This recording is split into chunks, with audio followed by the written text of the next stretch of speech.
Tebes, o ngayon babalikan ho natin mga kababayan, si General Torre. Ito po yung pag-announce mismo ni Executive Secretary Lucas Bersamin po, yung pag-announce niya mismo, no?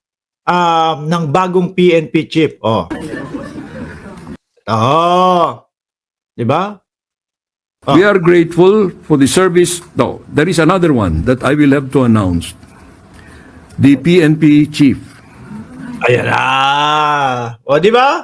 Sabi ko, sino kaya? Sino kaya? Kasi nung nakita ko ito, mga kababayan, habang nag-a-announce si Lucas Bersamin ho, mga bossing, medyo pupungas-pungas pa ako, nakasarado pa yung isang mata ko eh. No? Nakasarado pa yung isang mata ko, sabi ko, sino kaya? Sino kaya?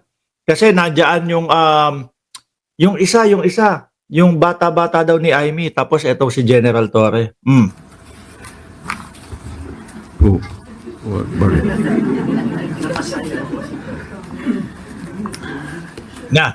The incoming PNP chief is Police Major General Nicolas D. Torre III. Oh, di ba? The term Ayaw ho ng mga DDS niyan, mga kababayan. No, tanging ang mga DDS lang ang may ayaw na maging police PNP chief si General Torre, mga bossing. Bakit to?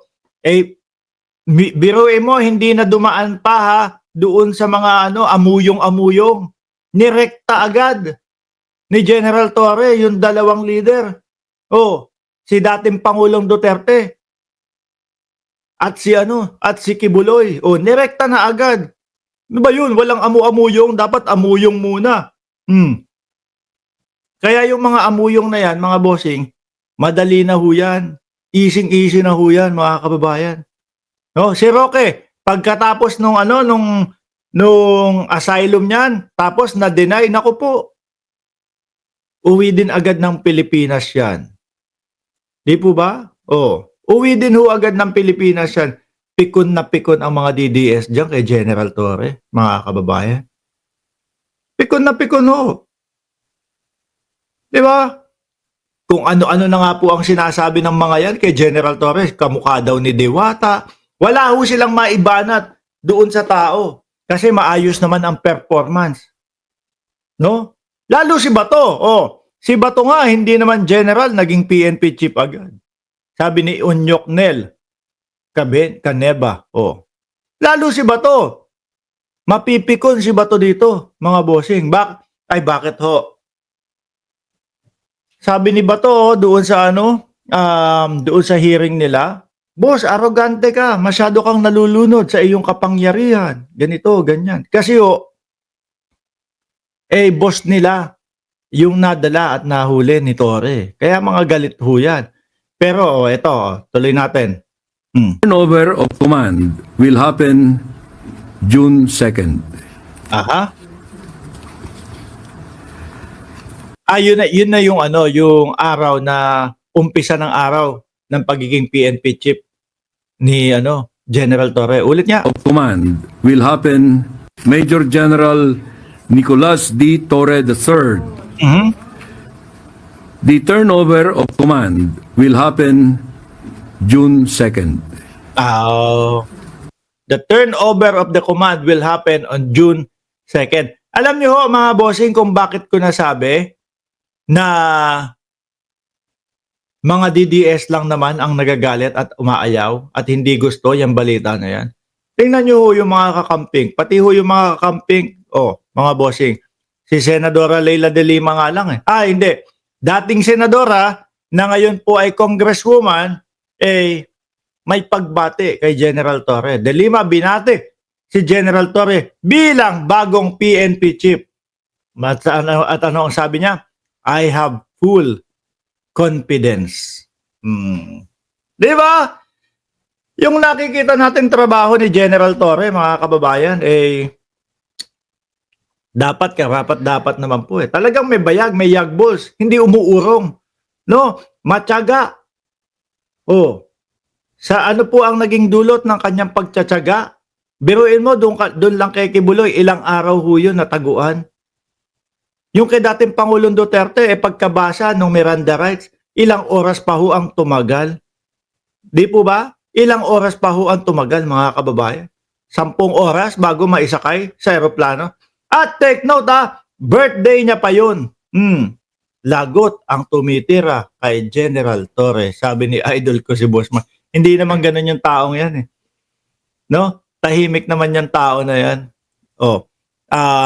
Nilululok niya lang yung mga bumabanat sa kanya. Pero yung merong mga nauospital siya, yung mga kesyo daw nauospital siya, malala ang kondisyon niya, yung mga ganun, hindi dapat pinapalagpas yun. Nakakadulot ng stress yun sa mga kapamilya niya. Ngayon, eto naman ho mga bossing, mamadaliin ko na lang to kasi nangangate ilong ko. Yung mga kinaiinisan po ng mga DDS, mga kababayan, stay pa din po sa administrasyon ni Pangulong Bongbong Marcos. Which is, nakita nyo naman po, si Lucas Bersamin, mga kababayan, ang nag-announce ng bagong PNP chief. Di ba? Ngayon, galit na galit yung mga yan. Kanino? Kay Secretary Boying Remulla. Si Boying Remulla, ginawa na nga din nila ng fake news mga kababayan eh. Di ba? Kaya butot balat na si Boying Remulla. Ngayon kukunin na daw po. Mamamatay na din daw po. Ngayon, hanggang ngayon, ayun. Nandoon pa din sa kampo o nasa pamamahala pa din ni Pangulong Bongbong Marcos. Basahin ko ng mabilisan. Definitely declined na yan. Executive Secretary Lucas Bersamin confirms President Bongbong Marcos has declined the courtesy resignation of Department of Justice Secretary Boying Remulla. Ngayon pa ba? Di ba?